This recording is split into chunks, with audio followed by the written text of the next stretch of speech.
Have you been hearing in the media that women are more and more choosing to be single? I have too. In fact, one study recently predicted that 45% of women are going to be single by 2030. Some of the reasons that I've heard for it include that single women are pickier and won't settle, and that they're enjoying their freedom, and that some women just don't want to put in the effort into relationships. When I talk to women, that's not what I hear. A lot of the women that I speak to want a life partner and want to start a family, but just don't have that special person in their lives. What's worse is that they're giving up. That's why they say that they choose to be single. I think that for many, it makes this thing of not finding a life partner hurt less. It's not that they're choosing to be single. They just don't feel like they have any good options. So if so many women are interested in being in a relationship and having a family, then what is really stopping them? Let's answer that question now. You're gonna wanna stay till the end because you might be doing one of these yourself. Let's start. The first reason why a lot of single women are staying single is because they aren't moving a finger to meet somebody. That could be by going out or getting on a dating app. Let's face it, our day-to-day lives are so busy that if you don't open yourself to being more social and going on dating apps, then the chances of meeting somebody aren't very high. You tell me, but I feel like men in LA don't really go up to women during the day. That's even if they're interested in you. I found that the East Coast is a little different here. Guys are much more old school and are more apt to going up to women. Feel free to tell us in the comments area if you have guys coming up to you or not.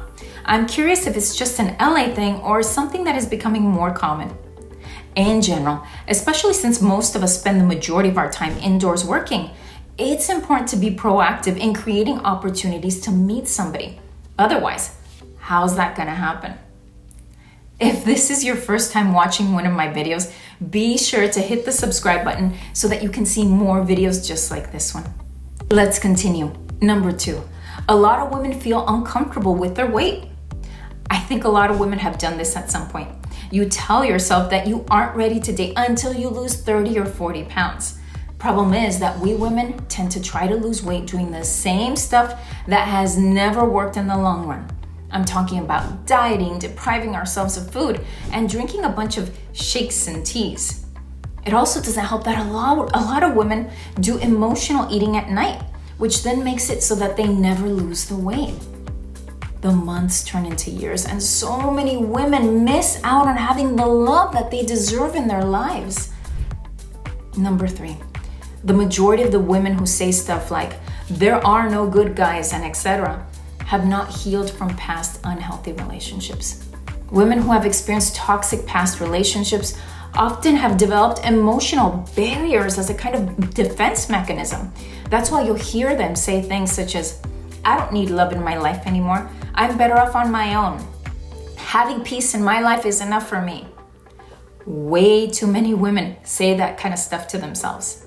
If I've just described you, it's important that you heal that because you might be inadvertently holding yourself back to where you sabotage all possibility of you forming a meaningful connection with somebody new.